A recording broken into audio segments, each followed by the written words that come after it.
Hey there, welcome back to the channel. As you can see, I'm not in my cave of cool books, nor in my office back in Osaka, Japan. I'm actually here in rural Ehime, Japan. This is in Shikoku Island, to the southwest of Honshu, the main island. And I'm here with my wife's family, relaxing. We're traveling around here and there.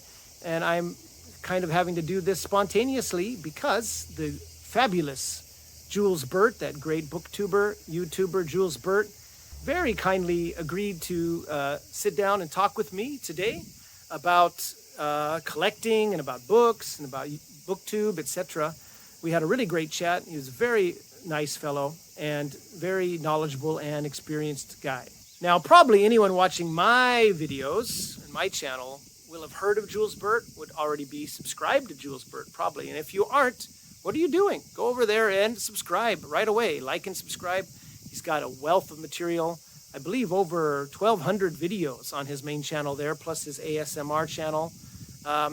He is a very busy guy between his regular job and his collecting, selling, booktubing. And I really appreciate him taking the time to sit down with me today and talk about some cool stuff. So, as Jules would say, sit back, relax, and let's get to it. Okay, well, we're here today with the great YouTuber, booktuber Jules Burt, book collector, Ooh. book extraordinaire expert. Thanks, Jules, for coming today. No, my pleasure, Jeff. Yeah, happy to be here. Well, first, I just wanted to congratulate you on hitting 50,000 subscribers. Great job. How does that feel?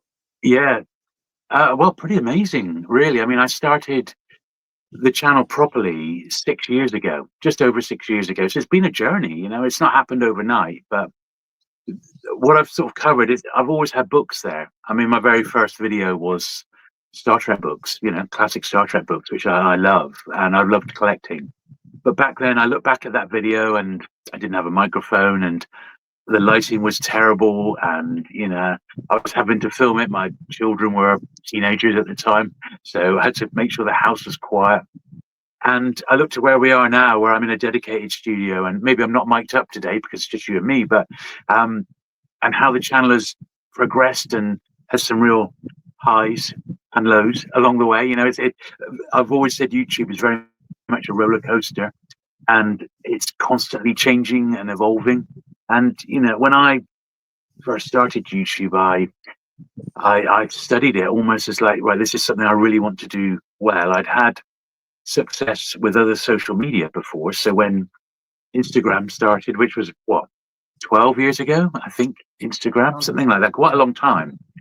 I was on it very early, and I started doing a feed called Penguin Book a Day, where I'd stick one odd Penguin book from my collection, write a little bit about it, and when it was published and things like that. And that got picked up by, I can't remember his name now. Instagram was founded by two guys, and one of the founders picked up on it.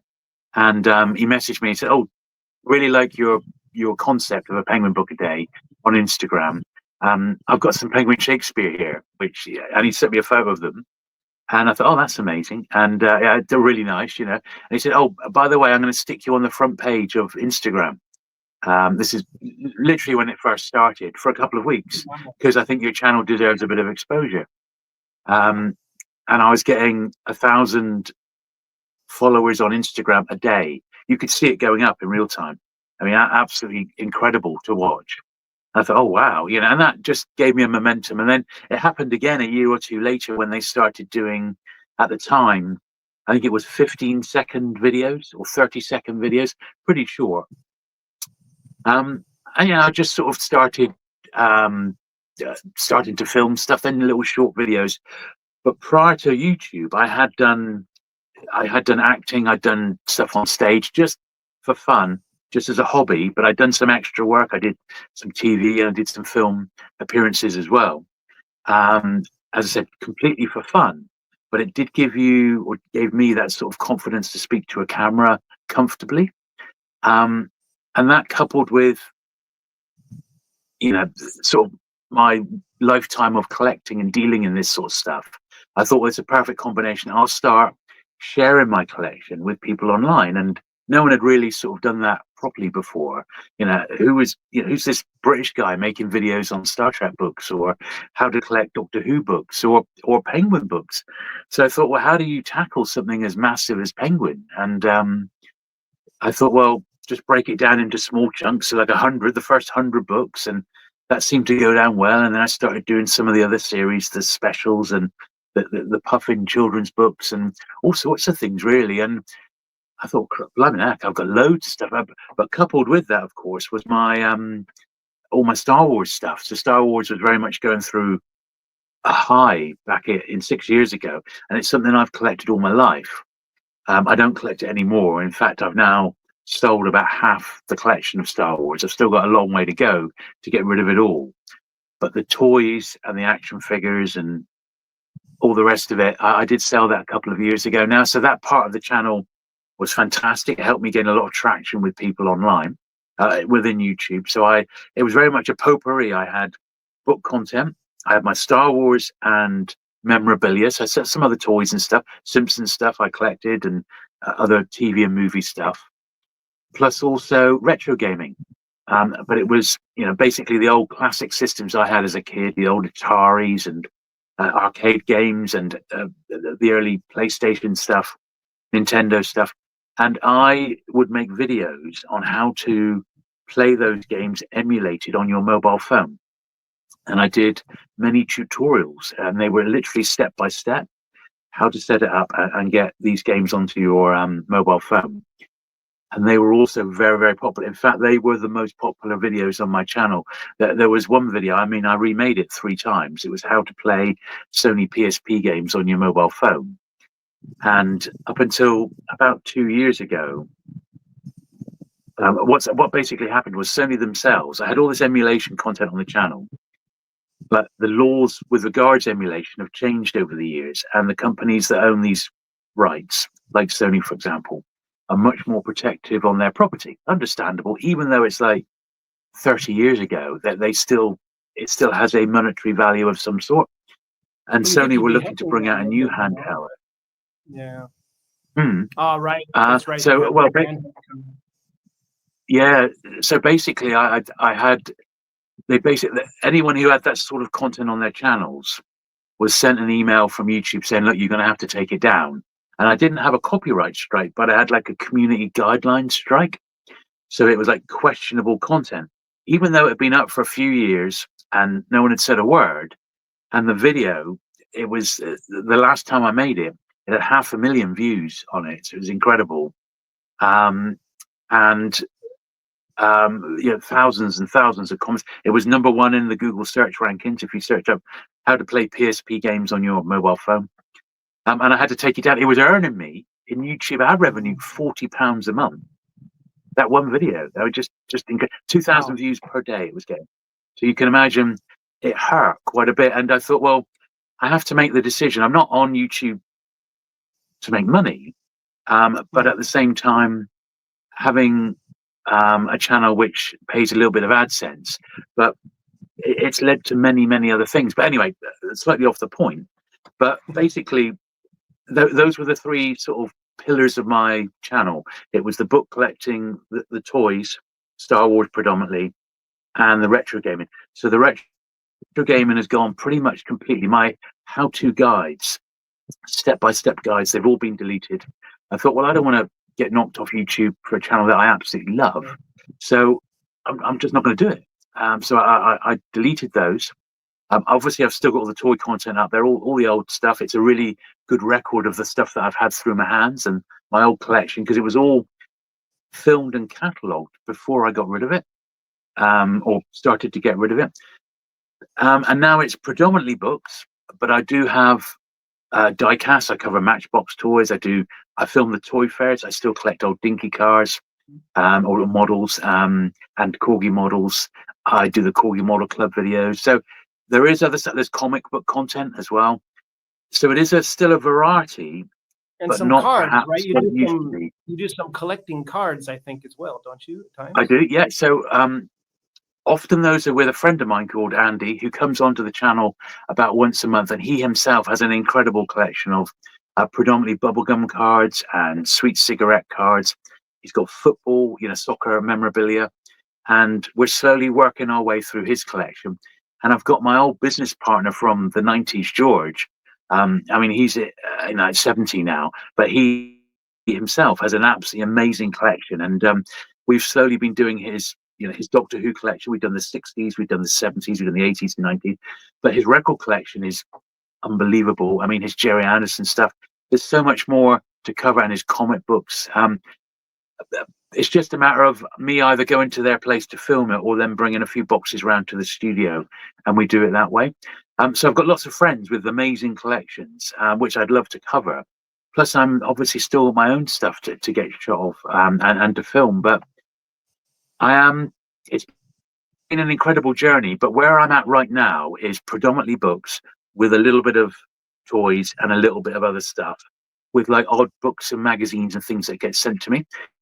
And that, even though I've got like a good subscriber number, it hasn't really changed with the amount of views you get, because as you know, it's all down to views, not your subscriber number is almost like a vanity number. People have hours, right? Yeah, hours. Yeah, hours. Hours, and I mean, you need sort of 4,000 hours.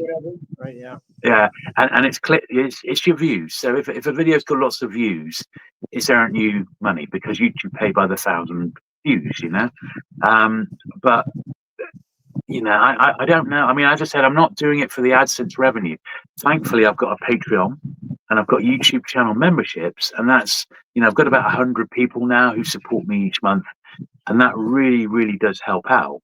So I've got that. I've got my AdSense revenue, but then I've got all the other stuff that comes with it. So this month I filmed 2 adverts for different things. I filmed an advert for an app, like a card game app, and one which went live yesterday on Instagram, which was from Titan Maps. It's a map of literature. You may well have come across it online, but it's a beautiful, huge, enormous map. And it's just me sort of talking about it. And those sorts of things, those paid, in a way, sponsorships, really help out on a monthly basis. The other sort of avenue I've done, and this is where I use YouTube a lot now, is my sort of long-term goal. I'm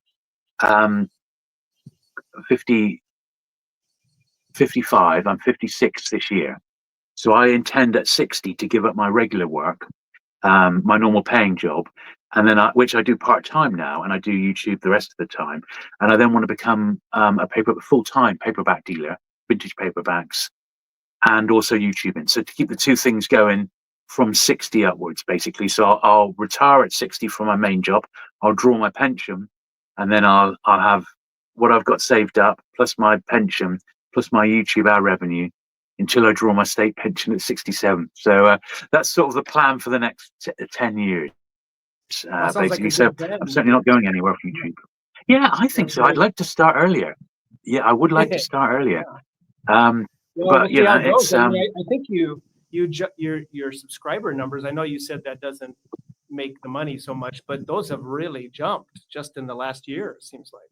I know, it's incredible. A couple of the videos, and I don't know what it is. So I've seen this happen before, but on a smaller scale, where YouTube, for whatever reason, a video, which is most of my videos, I think the perfect sweet spot is about 20 to 25 minutes.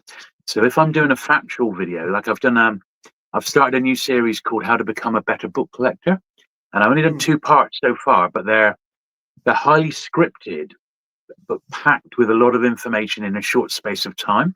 And they are about 20, 25 minutes. I did one on the Folio Society books. I've done a second one on how to collect Penguin books, like a real beginner's 101 sort of guide to it. Yeah. And both of those have done well.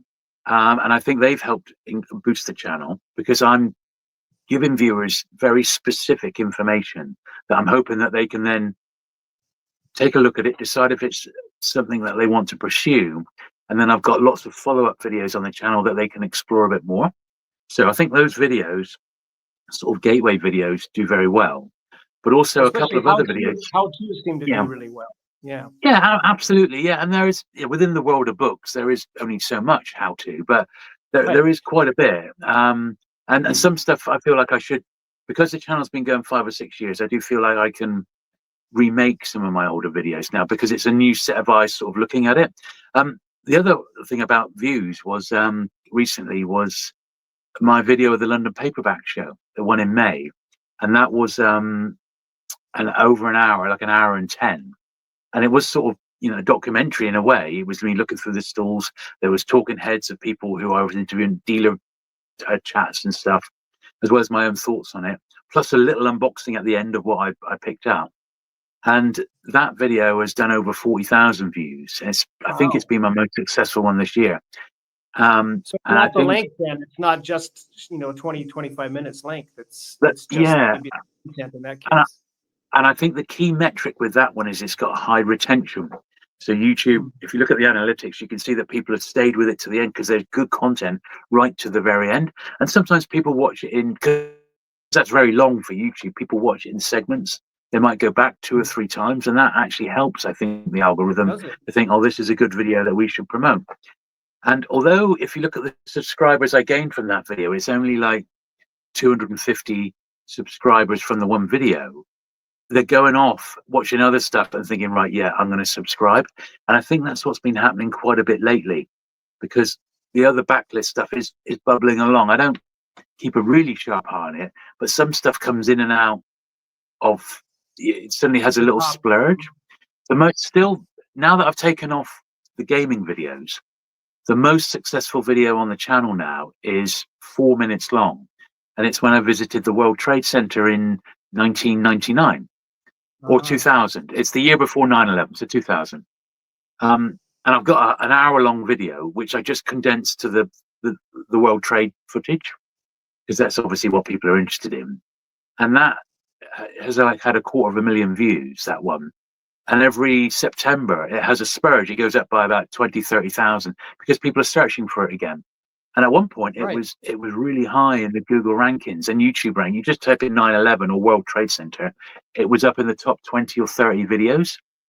And that made a huge difference, you know. And I don't think people have subscribed on the back of it, although some people have. But it's a bit of a showcase for your channel. So I think the way Yeah. to look at YouTube when you make these videos is make every video an advert for other videos on your channel, and just try and make it as good as you possibly can. The only thing we haven't talked about with regards to YouTube is one of the side effects that I hadn't realized at all, and it was more early on when I started rather than today, was that because I speak quite softly, but also quite clearly, people overseas can understand me, but they were also getting these massive ASMR vibes. Yeah. So they were falling asleep to my videos. When I had, I just grab it here. I have my brush, which I use for cleaning, and people And the were scritchy, scritchy, loving the scritchy sound sound of, makes them kind of fall yeah. asleep. Huh? So I got these. Well, I was going to These ask are the you, ones I'm doing Jules, at the moment.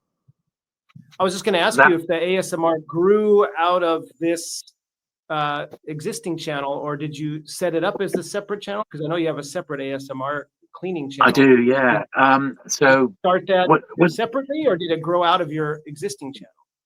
Yeah, so it came out of it because I had so many suggestions about, oh, you should launch an ASMR channel, and I thought, well, you know, what could I do it on? So I basically, I've always got, as you can see behind me, and if you could see what I could see in front of me, I've literally got a wall. Maybe before the end, I've got a wall of possibly 2,000, 2 to 3,000 Penguin books from the floor almost to the ceiling. Waiting to be processed and cleaned from a recent find. So, in fact, did I send you the link to that? The my barn find that I had recently. Yes, yes. No, Yeah, that I watched yeah. that. That was amazing. So you still got So all what? those you got to clean, right? Yeah. Oh, yeah. It's another year's work. So basically, I thought, well, look, uh, once a You're week doing I it can anyway, release. right? Yeah. Exactly, I can release a cleaning video for something that I'd have to do. You know, before I can do anything with these books, because my process is I buy a big collection, sort it out. Then I'll go through and clean and repair them, make them look as good as possible, take them to my own collection, if it's something that I collect, compare the copies, make them look as good as possible. And then whatever's left, I can then offer out for sale or trade with other collectors. So that's the plan. And I thought, well, I can easily do that. So I've got, because I've had so much new books come my way recently, new old books, I've got about 8 or 9 weeks backed up so far. And actually, that's what I was filming last, was a cleaning video again, because there's so much to get through. So although that channel, it's got, I don't know, 2,500 subscribers, it's much smaller than my main one, but it has got a loyal audience. People who found that channel have come to my main channel, and vice versa. And with regards to ad revenue, I mean, it's not on the same sort of league, but it earns me like 50 quid a month for doing something that I have to do anyway. So I don't mind that, and it all goes into the overall pot. Well, what's good is you're able to keep a running commentary going during that, which is quite entertaining, right? It's not just you scritching your brush around and stuff. You're able to talk about the book, talk about the author, and that's something that you can do extemporaneously that a lot of people can't. So, well, I suppose so. Yeah, I'm a rabbit on about anything. I mean, that don't forget my career. Right. In the 90s, when I sort of worked for my dad. My dad had a fruit and veg business. When I was in 1992, so I was only 23, I then opened my own shop with my business partner George, the one with the Doctor Who collection, and it sold comics, records, books, film and TV memorabilia, Star Wars figures, Doctor Who stuff, and that ran till 2000. I then was that in London? Say again? No, it was in Plymouth, my hometown. Yeah, Plymouth. Okay. Yeah, in Plymouth. Yeah, in the UK, in the southwest. And then when that shop shut, because where we were was being developed into a massive shopping centre, so we had to basically get out. And my business partner George, who's a bit older than me, about 15, 16 years older than me, he didn't want to go back to getting a regular job. So he just carried on selling online on eBay, which is what he does today. I thought, well, I've got a young family. I need sort of a regular job with paid holiday. So I went and joined Waterstones, and I joined them. I'd worked briefly for Dillon's in the early 90s, but then I joined Waterstones just as a Saturday guy. Then it became part-time. Then they said, "Oh, Jules, we really want you to be full-time." And within 2 years, I was an assistant manager. And then the following year, I was managing Waterstone stores. So I managed 3 different stores in the southwest. I then became a buyer for Waterstones. So I was a book buyer. So I bought all the books for the stores from Bristol down to Truro. So that was my sort of patch that I did. They called it like a regional commercial manager. So Truro is in the UK. It's by the coast. It's also the only Waterstone. Right? Yeah, it's the only Waterstones in Cornwall, in fact. So I could bring my local knowledge. So I knew if I was doing ordering that the Truro branch, for example, would do very well with books on surfing. It's near Newquay, books on the coast, Southwest Coast Path, that sort of thing. So I could bring my local knowledge when I was buying books for those stores, which is where the sort of the idea behind it, like a regional commercial manager. So I used my local expertise. So I did that with Waterstones for a while. Then, well, the role basically wanted to be moved centralised, which sort of defeated the object. And it would have involved me moving to London, which I didn't want to do. My family, my wife and my kids are all based, and my friends are all in the southwest. So we parted company after 8 years. That was the end of that. But that's when I worked with Steve, the outlaw bookseller, on YouTube. So Steve and I, close friends, been friends for a long time now, about 20 years. He's a great guy. And I then went and worked for a few tech companies in the UK in retail. So Curry's, PC World. I sort of became an area manager for a marketing manager rather for Curry's.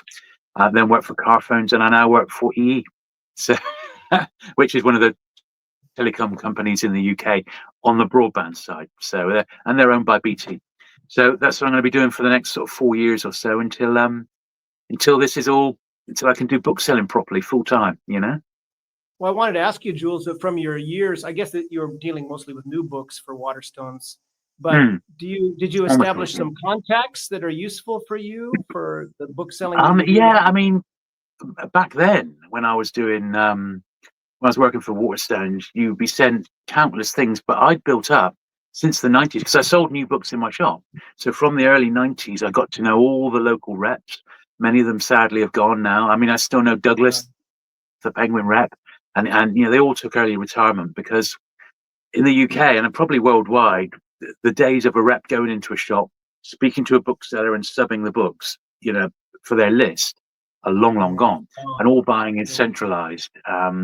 And that's it really. But it's a shame because the companies don't get any sort of feedback about what's happening on the ground. The local lost knowledge. That human touch too, right?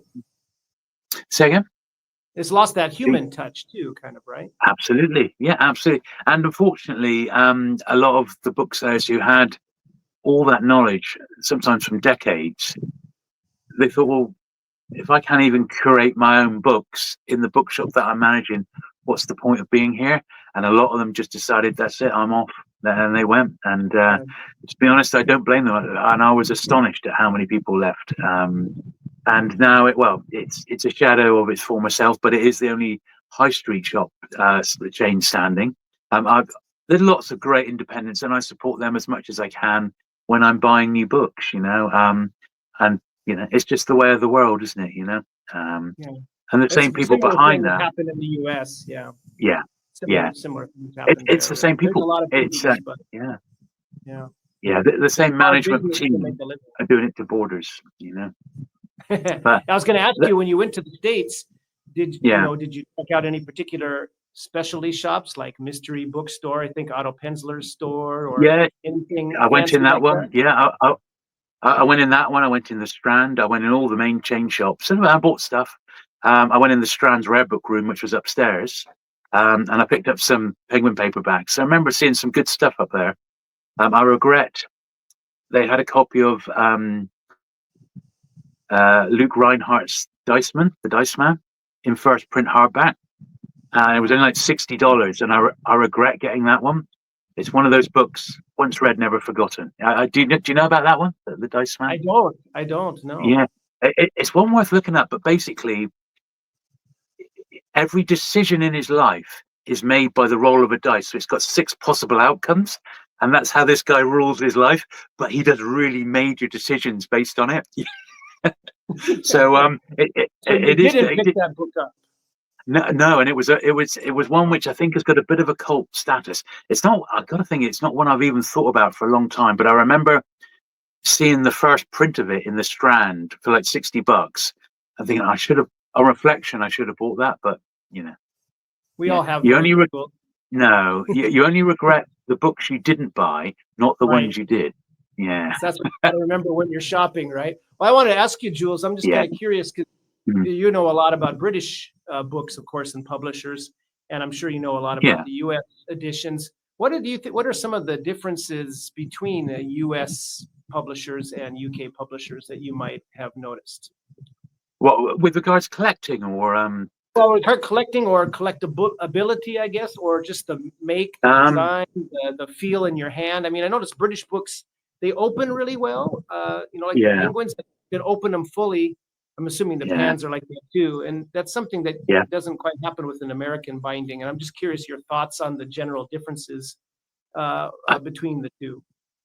I think one of the reasons I got into collecting Penguins, because even the very, very earliest ones from the early 30s or mid 30s are just beautiful books to hold.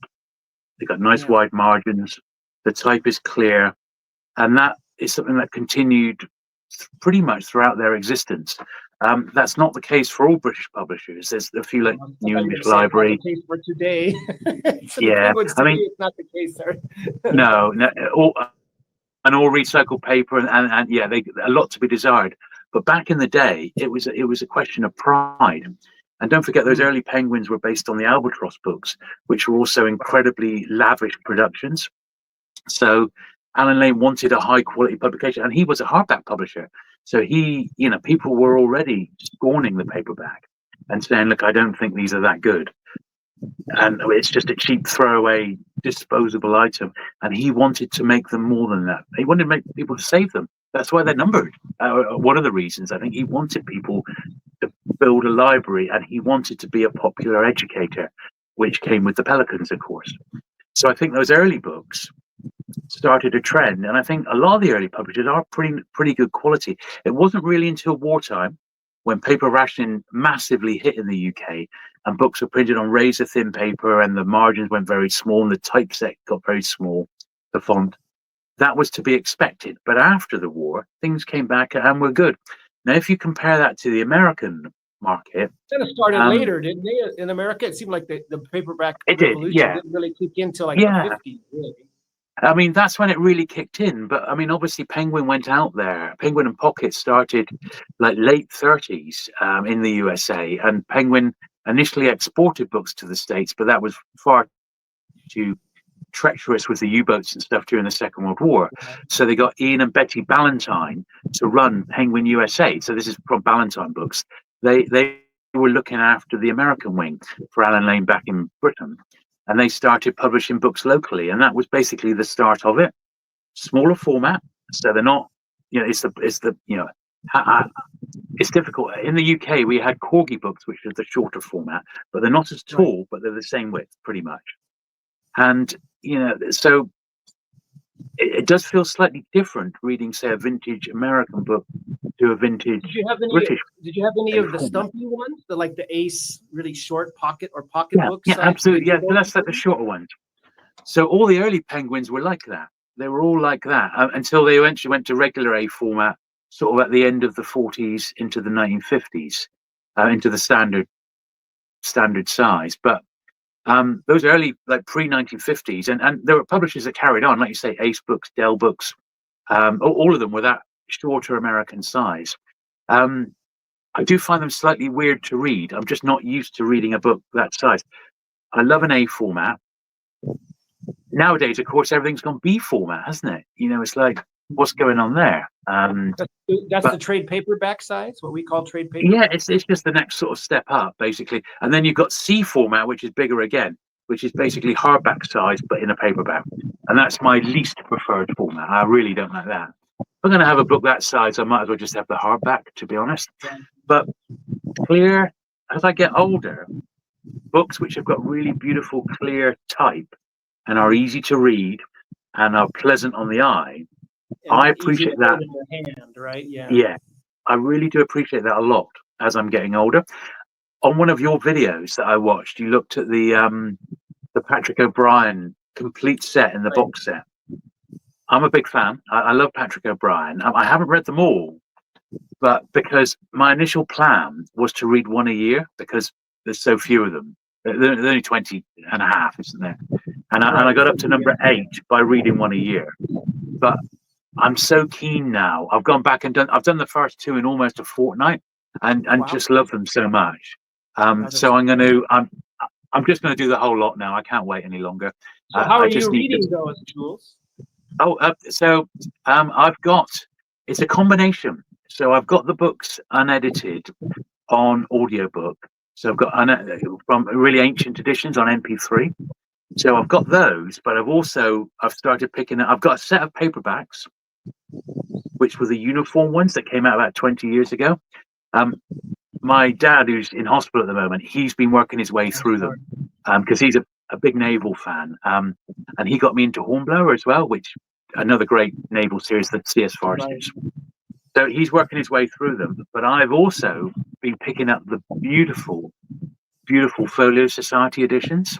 Now I've got the first 2, and I'm just sort of going to buy maybe 1 or 2 a month, depending on, because they're not cheap, depending on if I find them at a good price.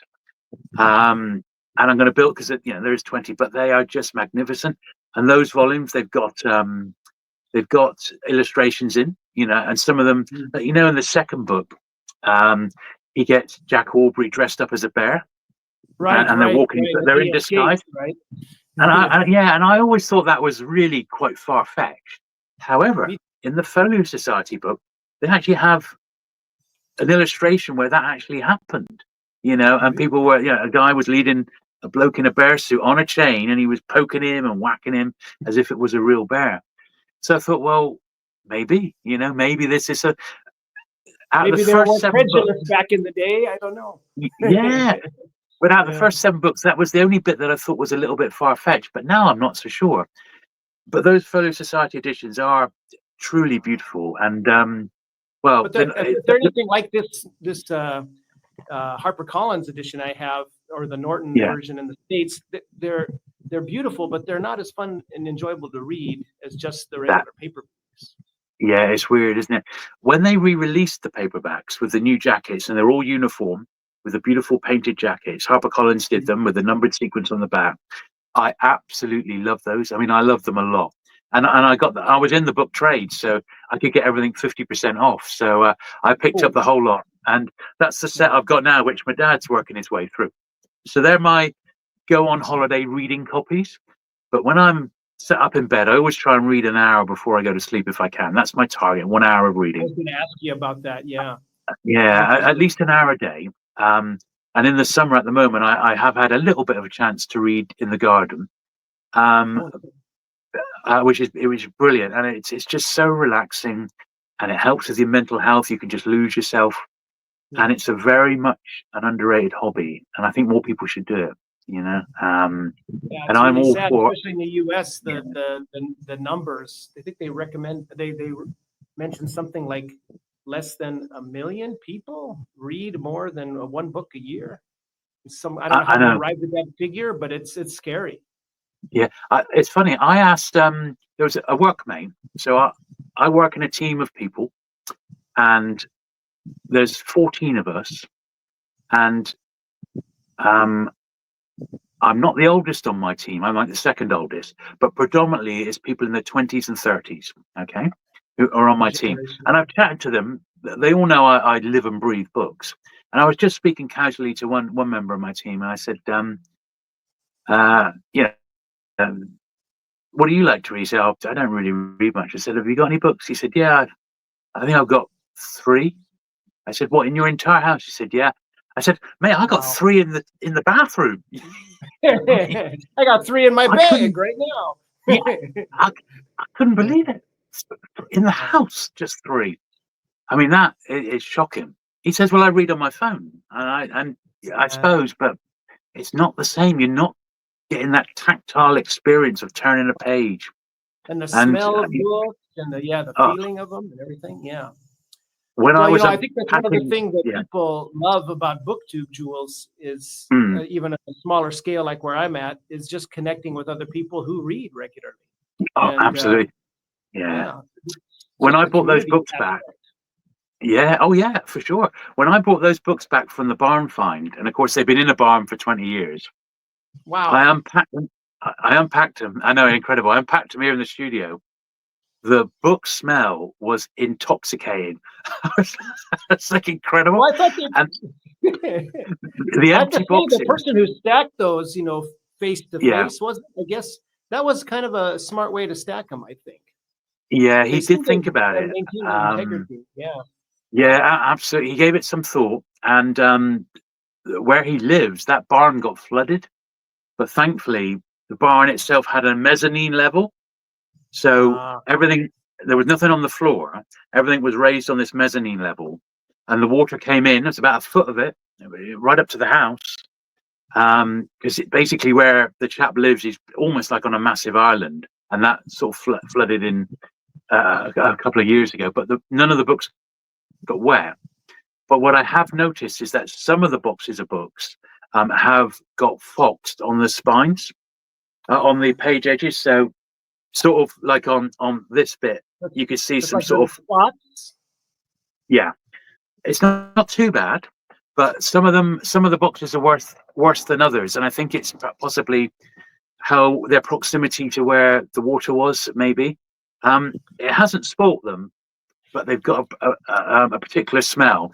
But here in the studio, I have a dehumidifier on around the clock. Basically, when I'm not filming, I've got a dehumidifier on, and it's sucking any moisture out of these books, and it's absolutely bone dry. Because although it's my studio, it's also where I keep the majority of my spare books. So it needs to be a good environment, really, and it is. It is literally the whole studio was built from the ground up, then insulated, and then soundproofed, and then I got all the panels all around me. So it's pretty dry in here, and then the dehumidifier, so it's bone dry. Is your And you studio need in that. your house, Jules, or is it It's in the garden. outside? So yeah, In the it's garden. not in the studio, it's in the garden. So I've filmed my shelf tours in the loft, which is where a lot of the collection currently resides. But we are looking to move house within the next 2 years. And we're going to try and find a house with a massive room that I can convert to a downstairs library. And my plan is to have all four walls, floor to ceiling, and then an island in the middle, back-to-back bookcases, maybe with a U, and I can sort of put a chair in the middle where I can sit down and read. It's going to be fantastic. It's sort of my dream. Wonderful. I don't know how long it's likely to take, but it's going to be fun to build it, and I shall film the entire process. But what I've had to do, I've had to start moving parts of my collection out of the house. So I've got 40 comic boxes at a friend's. So I use the white comic boxes, and they hold about 130 books. So I've got 40 of those at a friend's house now. I'm about to start moving another sort of. As I fill the books, what I'm doing a final film. Then I'm making sure everything's clean, it's boxed up. Then I'm taking it out to my parents' place, so they've got a spare room. I'm starting to fill that up because what I have to do is empty the loft where the majority of the book collection is.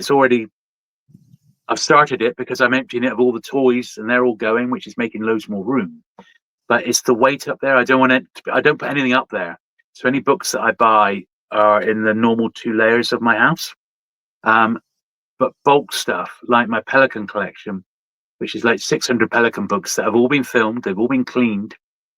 I don't really need access to them, so they're in storage. And it's all booked and marked. So yeah, exactly. But once I've moved, I can pull it all back again, and that's what I intend to do. But in the meantime, I'm doing film it while you're doing it too, right? Yeah, you can make videos about it. Yeah. Well, that's it. So I'm filming the process. If anything has to be packed away, I'll make sure I give it one last video before I pack it away. And that's basically how I'm doing. I only keep the very best stuff, like my early Penguins, all my wartime services editions, which is something I'm very, very passionate about. They're the rarest of the rare prisoner of war books. They're the ones I get excited about nowadays, because they're just so rare. In fact, that's what I was doing yesterday. One of these, this is like an example.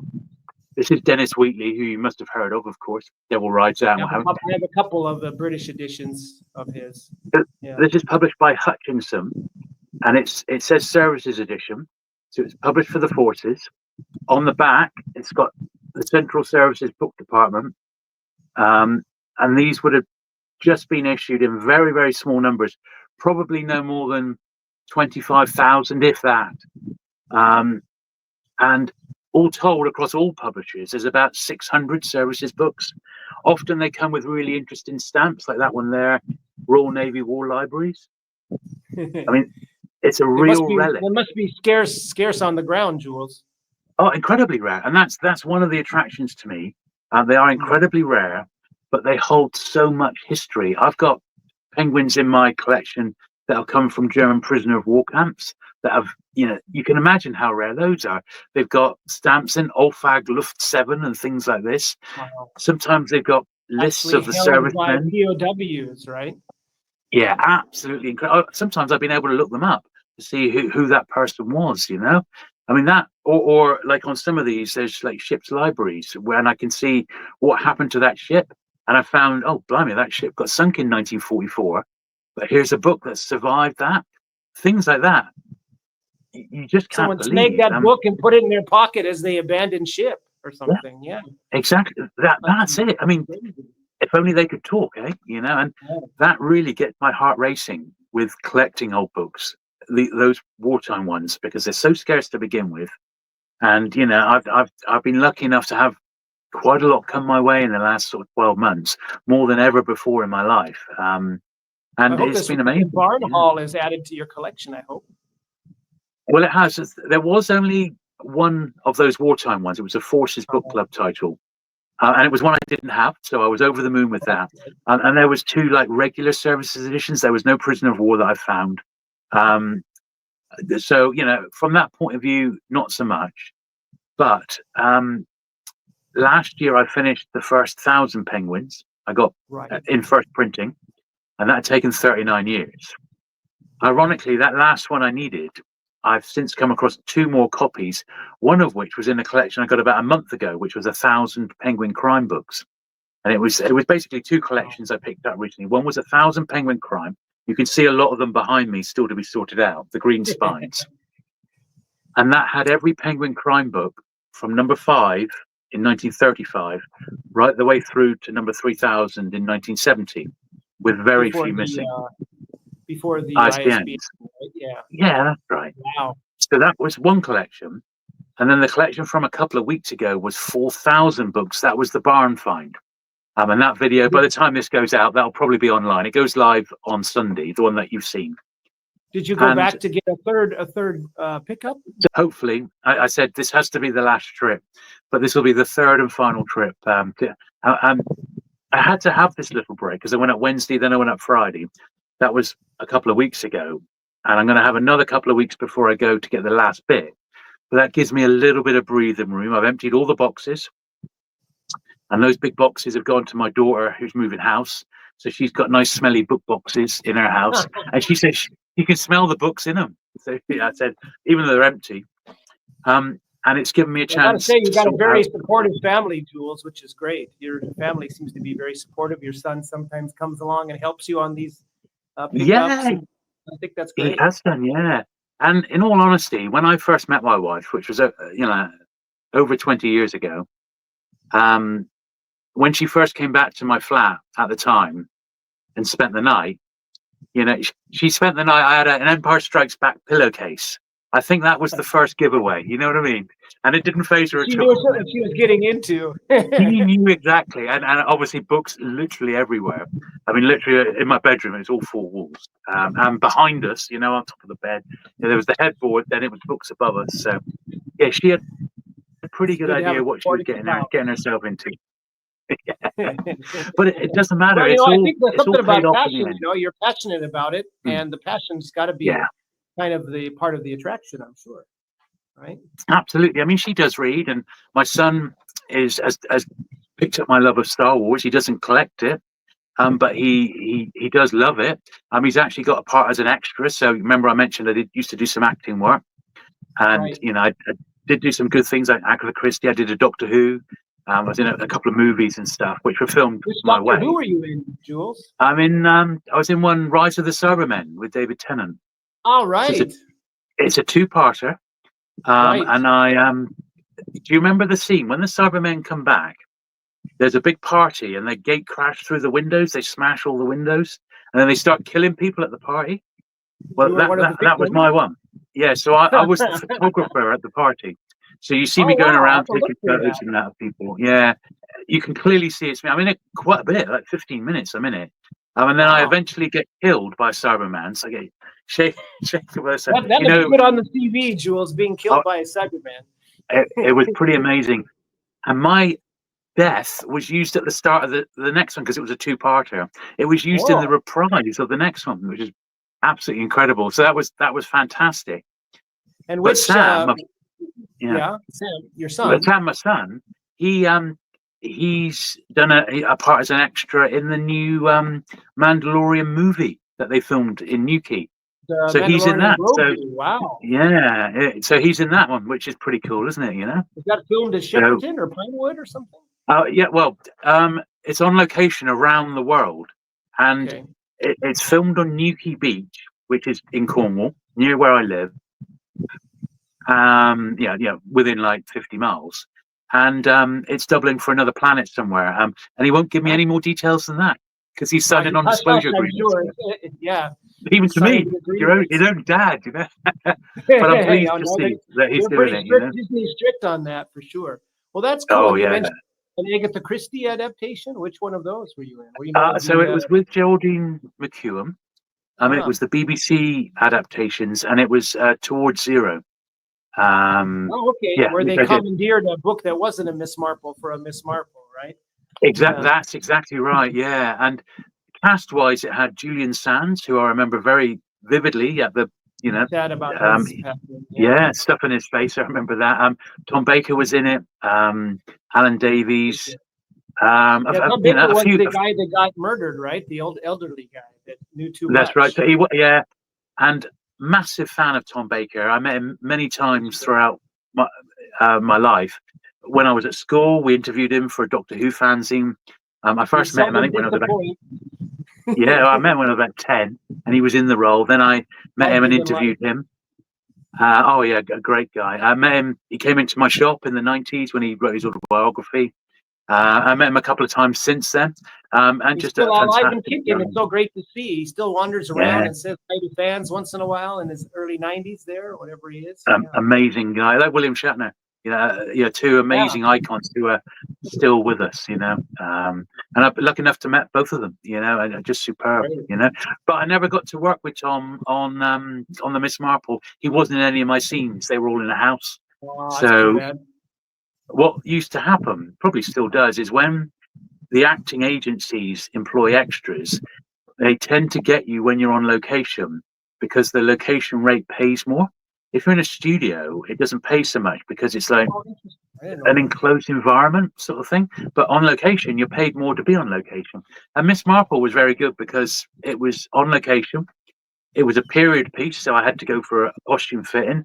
I had to have a specific 50s haircut or 40s haircut. I don't know. There was a lot going for it. And when we filmed it, it was amazing. The cast it was a small cast, so they were really friendly. We ate with all the main cast as well, Nice. which was a real experience. And you're like pinching yourself when you're on set. Like, this is amazing. And Doctor Who was the same. It was really, I'd say Doctor Who was the most professional thing I'd ever been on.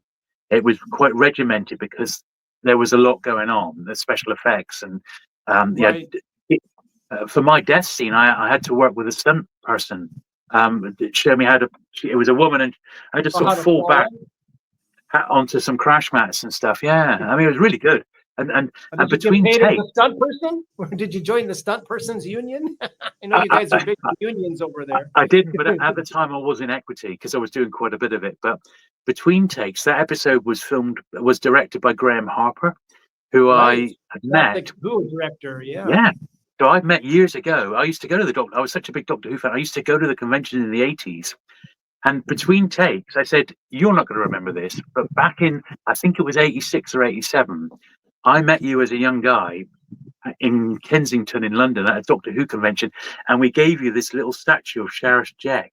And he says, "I do remember the convention. Obviously, I don't remember you." I said, "Obviously not." But we were there talking about old Doctor Who for about half an hour.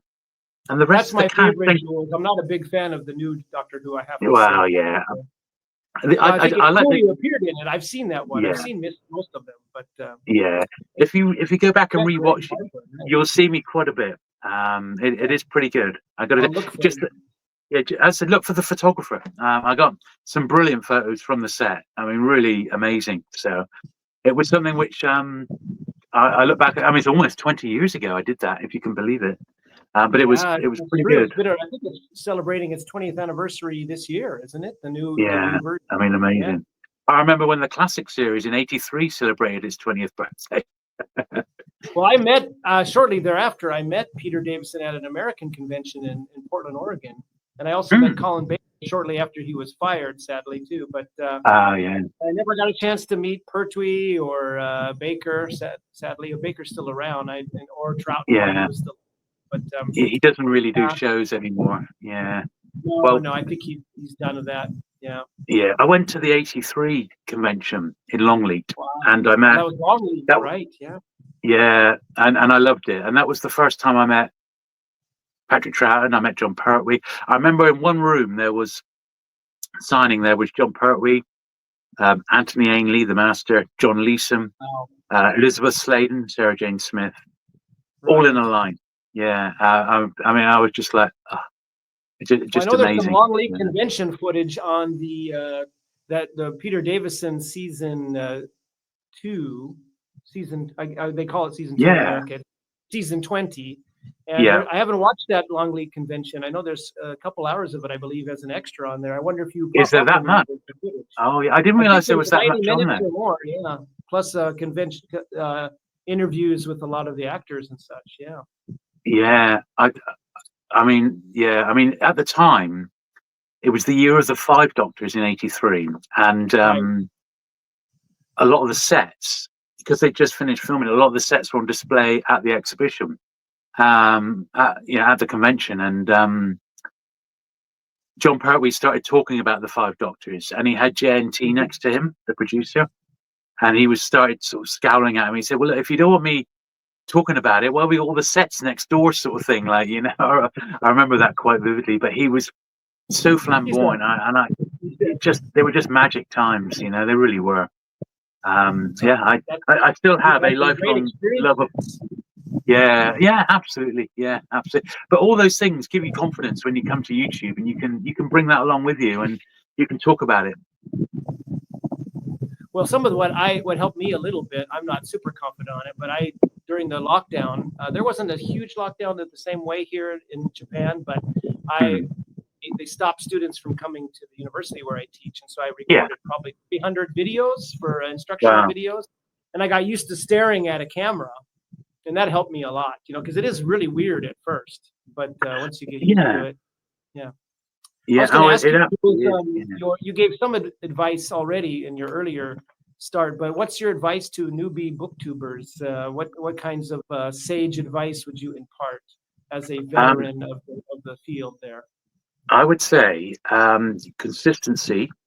So post at least one video a week as a minimum, at least once a week at a regular time.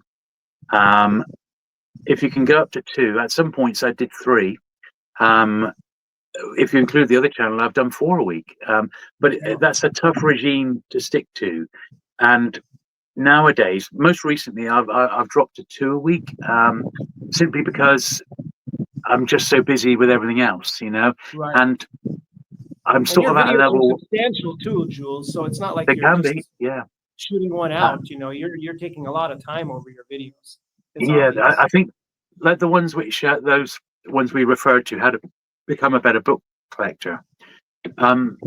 Those are like 6 pages of notes, and it's not really all scripted, but I want those to be absolute showcases for my channel. So I might do the same bit of dialogue to camera 2 or 3 times and pick the best one. I want to make sure I'm looking good. I want to have a decent backdrop. Everything about those videos is carefully considered. Every shot, every insert, about when I'm illustrating something, there's more work that goes into those than you could possibly imagine, and that's a proper video.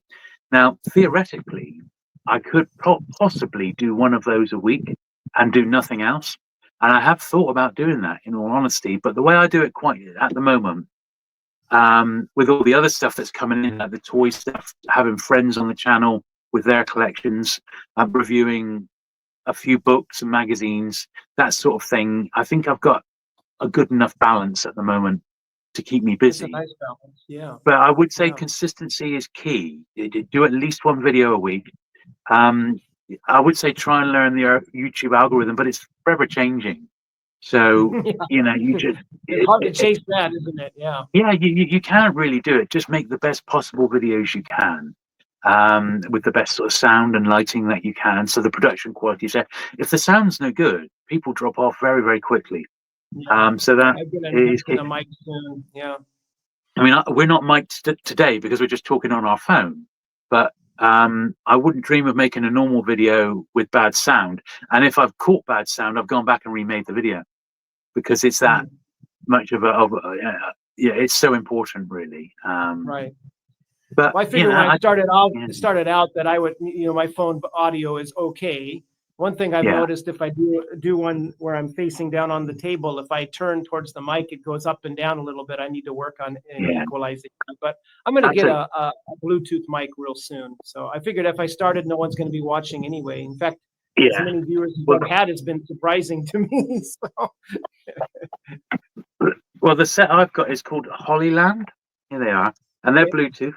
You can have 2 people talking, and they just stick to me like that, and they're fantastic. I just have it up nice and high when I'm recording, and when I go down low or over the shoulder, it's fine.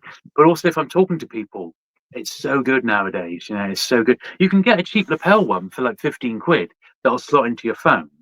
Yeah. But this wireless one I found was particularly good, but it is about £90. It's an investment, but it paid off, I think, in big time. It definitely did. It was worth getting.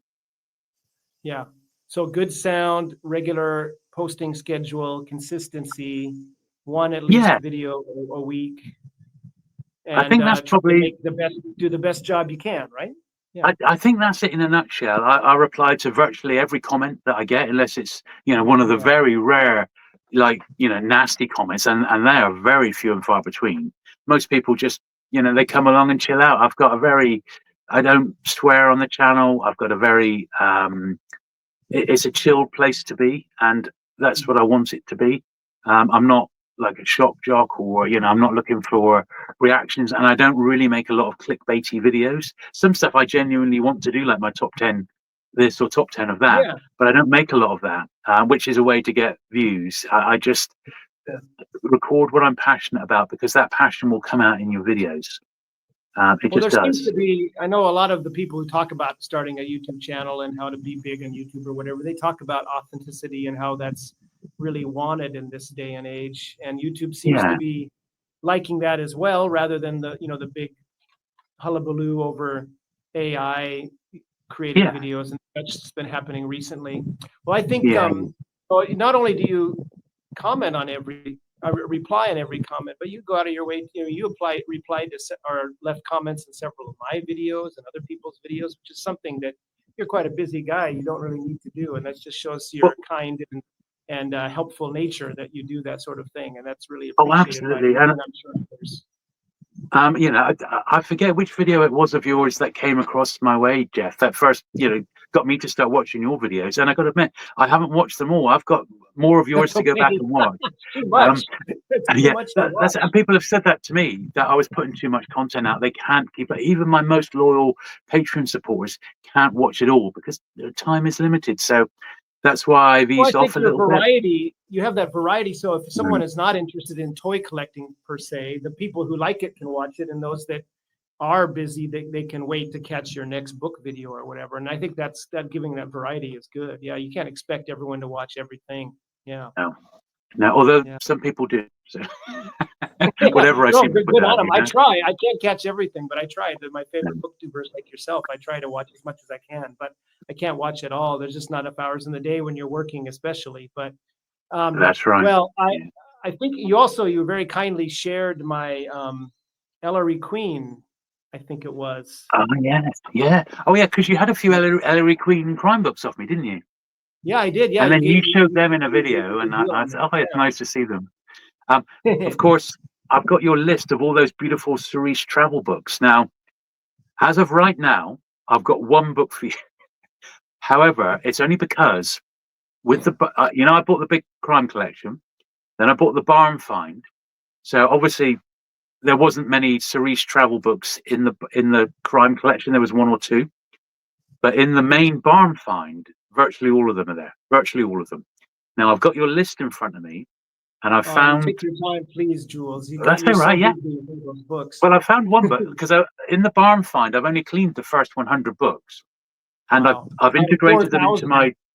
Yeah, I'll fourth that up. Yeah, so I've integrated those into my regular stock, and then I've gone through with your list, and of the Cerise travel ones, there's just one you need, so that has been put to one side.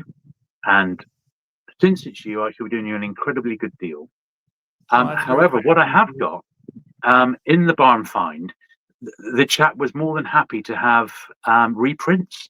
So I think the reprints are really interesting, because you see a really robust, thick penguin, which came out in 1935. Then you look at the edition that was reprinted in 1943 or 44, which is very, very thin, and it was under paper rationing with an advert on the back. And that I'm keeping those ones because they're so different. They're variations. Oh, yeah. With your travel ones, there's some reprinted travel in there, which will end up, because it's reprints, collectors aren't so worried about it, but you want them Yeah. for the content, so they're going to be Yeah. they'll be like a couple of quid each, and they're beautiful period copies. You honestly, when I get them eventually together, you're going to say, Jules, they're amazing. Yeah, no, Working on something I don't special. need any There. first editions. I'm completely fine with reprints. All right. I respect guys like you that are big into the first editions and rarity. That's But all right. I'm just happy to have reading copies. That's works for me. I really appreciate that, Jules. One thing Yeah. that wasn't on your list was The Worst Journey in the World, Penguins 99 and 100. I don't know if you've ever come across. I was worried about them being in the top 100, that they might be really rare, and you might No. have some people Well, the willing to thing is pay with probably Penguin. a pretty penny for it. Yeah. So, well, no, the thing is with Penguin, the early books aren't mega money. It's the ones that came out, as I said, 42 to 45. They're the hardest books of all, not the ones pre-war, and obviously nothing after the war, but that wartime period. They're the scarcest ones. And of those, I think there's one like Into Madagascar, which I think is on your list. You'll see it's incredibly thin. But even that one, being a travel book, is only going to be £5 or £6. That will be the That's most reasonable. expensive one, That's reasonable. you know? Yeah, So with reasonable. Penguins 99 and 100, I've got spares of both of them individually as first prints in dust wrappers, which are only going to be £3 or £4 each. Or I'm down for in, those, man, for sure. in 1945, they put both of them together into an omnibus, a big thick omnibus, which I've got spare copies of that one. So I only know this because I've just done the first 100. So up to you. You could have the one volume edition, or you can have the two original ones in wrappers, which are going to be cheap anyway. Up to you. Oh yeah, those well, either one would be great, Jules. But I'm happy with the 99 and 100. That'd be great. Okay, go for those. They are lovely. They are lovely, and because they've been in a wrapper, when you take the wrappers off underneath, they're outstanding. But the thing is, the fiction and the travel and the biography titles, the miscellaneous, they're not a lot of money. Even the early ones, it's the crime. That's the expense there. They're so you're not collecting the crime like that.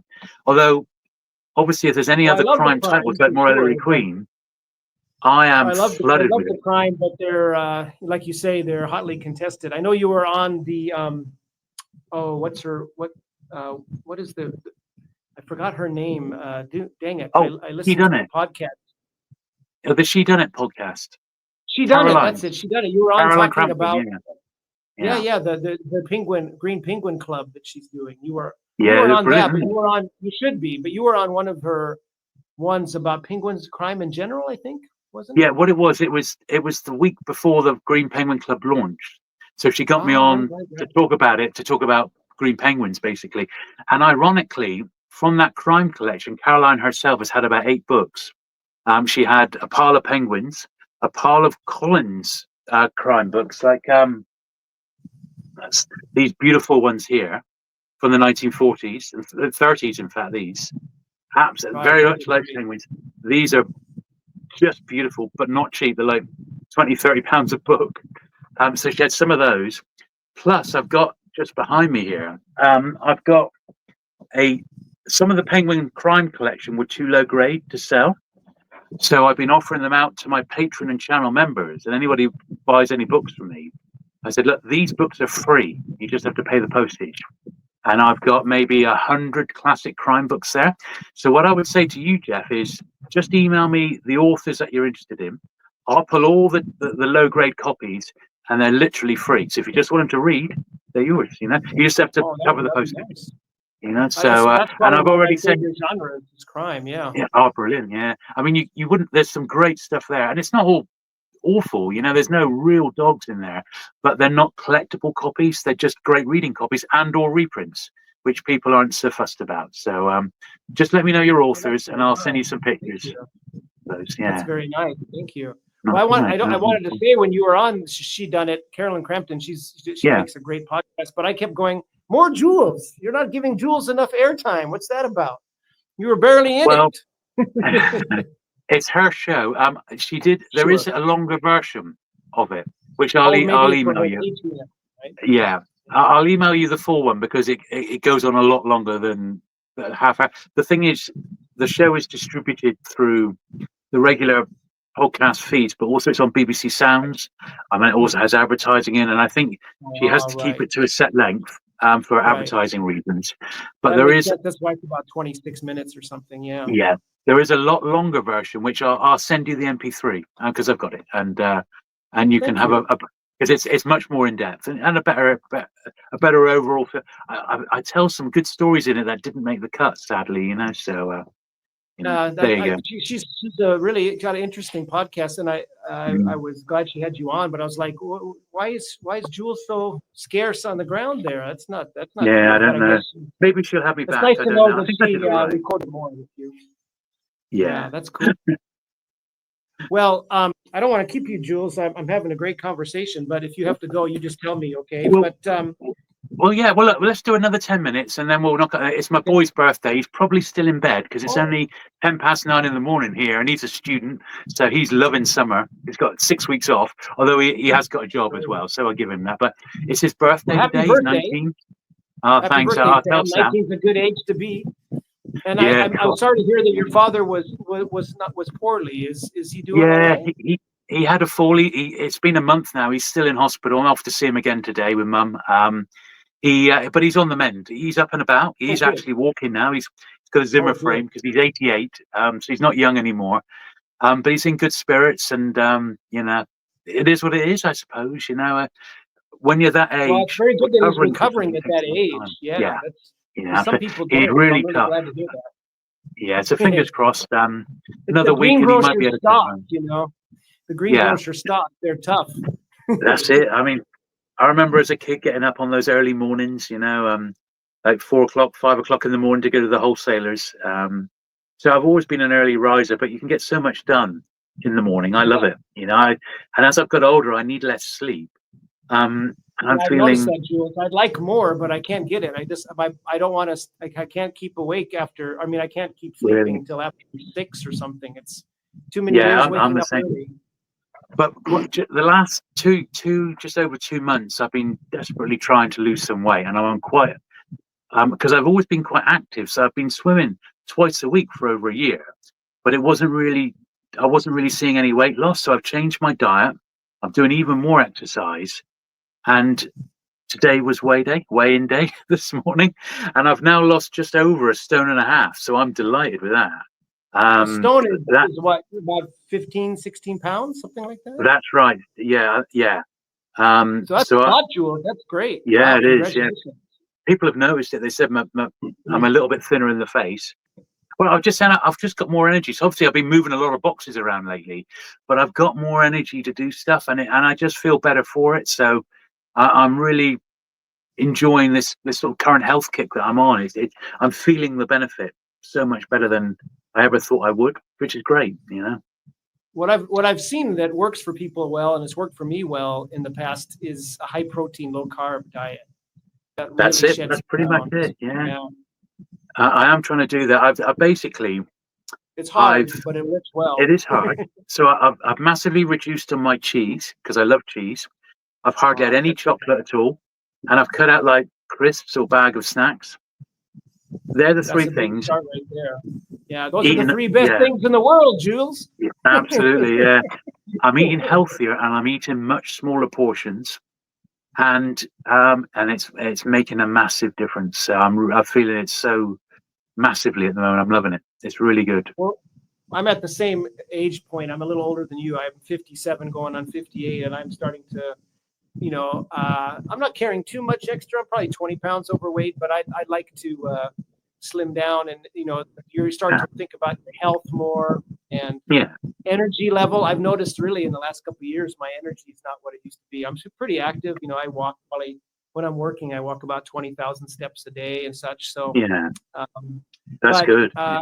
I need to, that doesn't affect it much compared to the diet. It's 99% diet, really. It's I just, think and so. it's hard Yeah, because I love crisps yeah, and chocolate and cheese and all that myself. So, yeah.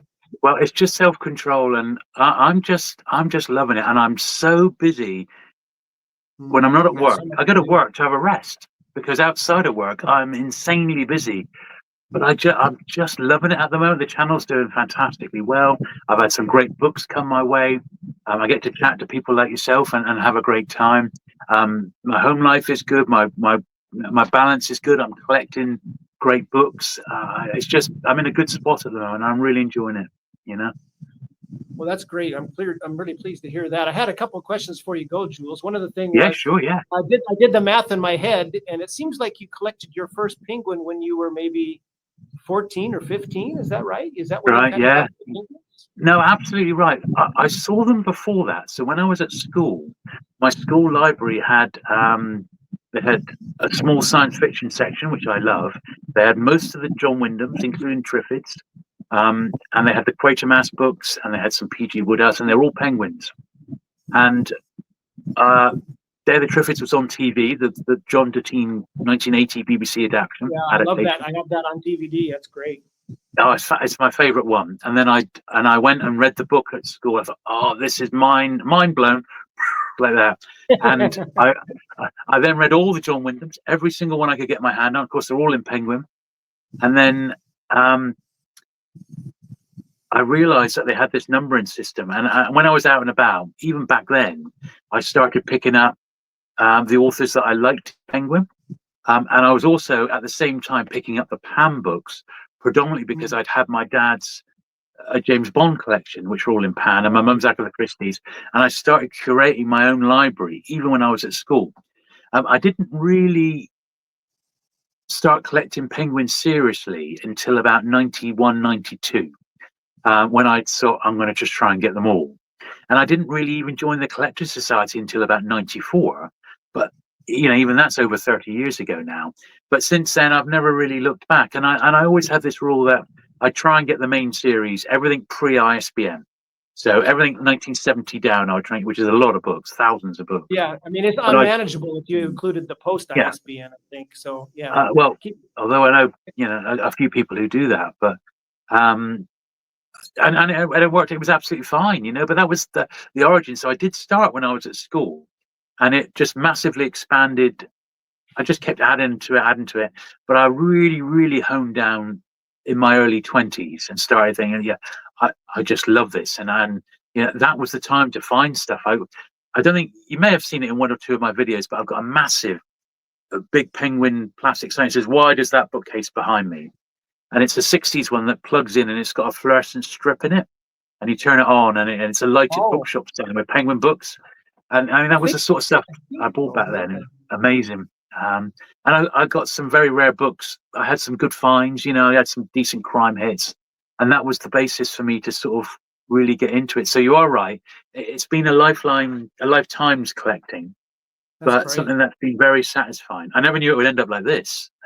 Well, I believe you said your dad was into collecting. Do you think that passed down to you, or did you just I think his enthusiasm? Dad collected all the books that he really liked, the authors that he liked people like Ian Fleming.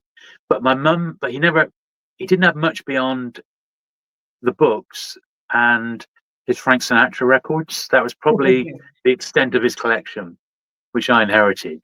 And one of the Frank Sinatras was signed, if you can believe it, on the waterfront. Yeah, he saw him live at the Royal Albert Hall in like the late 60s. And you could just go up to Frank was there. It's signed in pencil, but it's beautiful. I mean, how amazing is that? That's great. Yeah, it's real nice piece to have. But it was my mum who was actually a collector.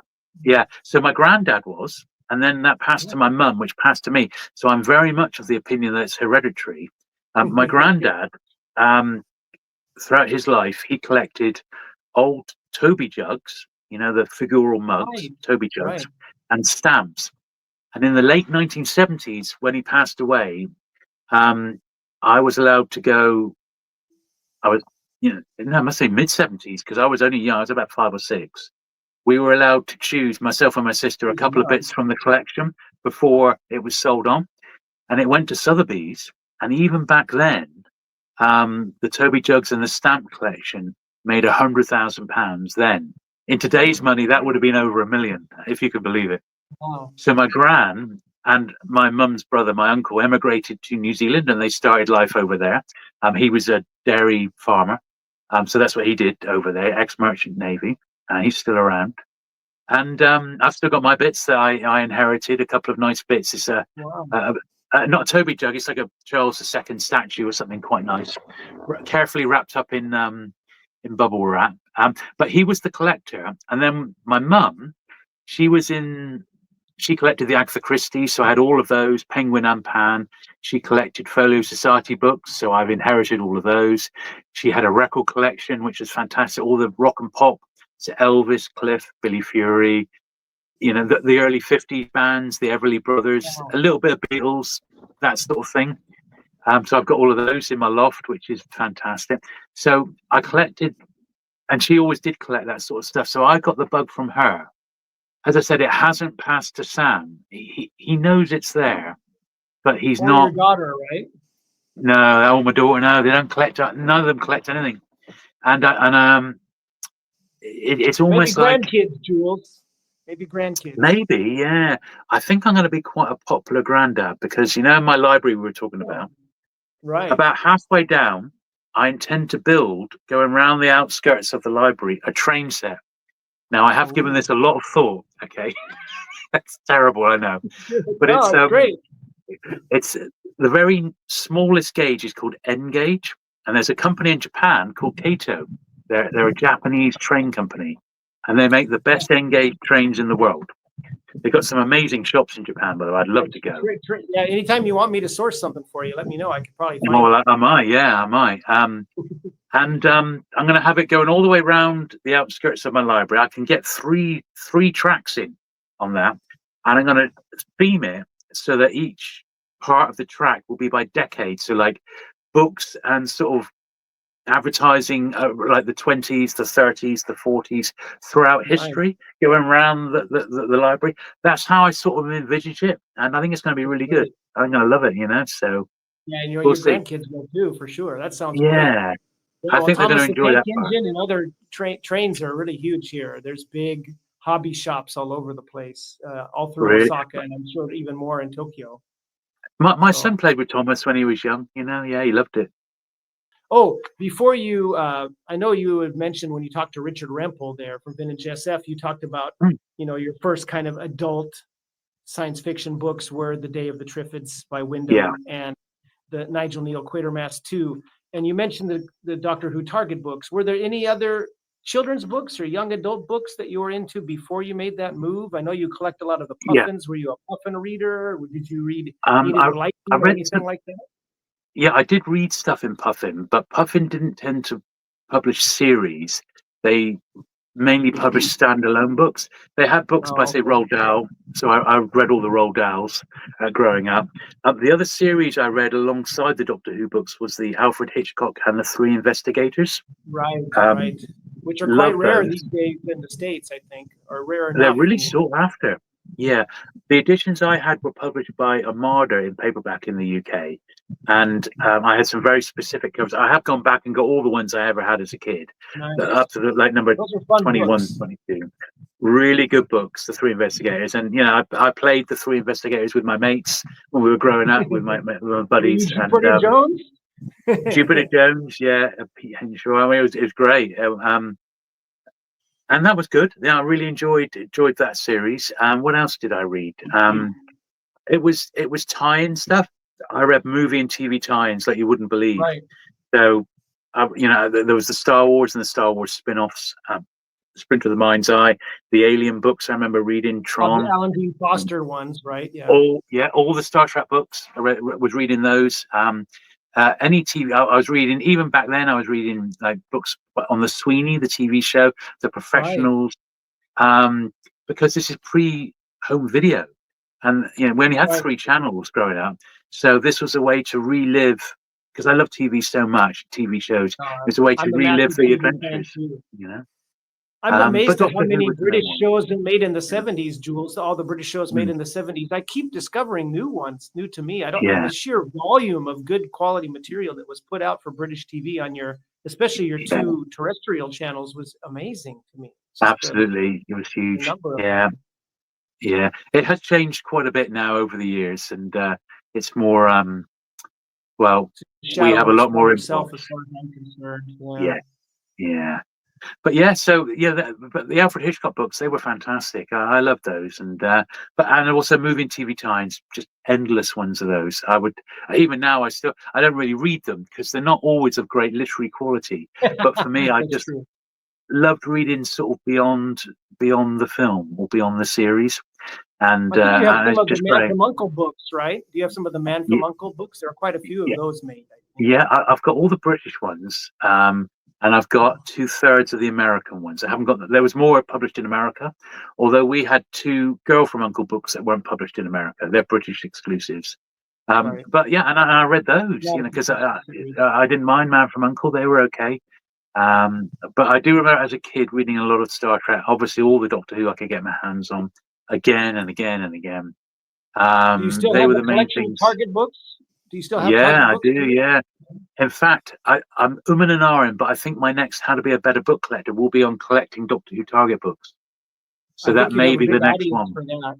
I think you have Yeah, a big yeah. audience for I, that. Yeah, I because they're haven't done a still Doctor publishing Who. them now for the new series too. That's right. I haven't done a Doctor Who video for about a year on the books, and I did start a series where I've in detail analysed the first books from '64 up to the first year of Target being launched in 1973. So the next logical video, I'm going to do years 74 and 75, of which there's about 10 or 12 books. I mean, obviously, I've got them all, but when I say in detail, I mean, you wouldn't believe the detail. The reprints, the Yeah, print no, that's runs, great. those early ones had illustrations inside, and I'll show all the illustrations. It's going to be comprehensive, and that's probably why I put it off a little bit, because there's a lot of work involved. And Yeah, it's I a lot have of found research. I've not had a lot of chance to sit down and do writing. I've got some pieces for. I've got some bits in the last final issue of the paperback Fanatic. Issue 50 is going to be the last one. So I've got a Oh, couple yeah, of that's articles right. I in was that. glad to hear that. Yeah, Yeah. and you had And some then in the Man Adventure Quarterly too, right? I've written a few times for that one. I will still do that as and when I'm asked. And if it fits the theme, I did one on UFO in an issue or two ago. I've got two pieces coming out in Phantasmagoria magazine, Right. on Doctor Who. One of them is on Dalek books, Dalek specific books, um, for the classic series. That's going to be a really good one. And another one, which I think is going to be recounting my couple of days filming on Doctor Who from with the photos and Cool. stuff. So that should be fun as well. But they're doing Yeah. a Dalek special basically. So I've written a couple of bits for You've that. been, haven't you went to visit someone who has a extensive Doctor Who toy collection, or Yeah. maybe So that toys is and my friend memorabilia George. collection? Yeah, Yeah. he was the one who ran the shop with me, George. Who we had Purple Haze together. So yeah, he's got an incredible Doctor Who collection. I mean, just insane. He has to get it out in parts, and I said he pulled out the '80s and it filled up a whole room. I mean, Wow. just incredible, absolutely incredible. But it's a lifetime's collecting, and he's got one of the best collections in the world. Certainly in the top five, I would think. Well, I have to Yeah, think main after thing. the last year has been coming back to penguins.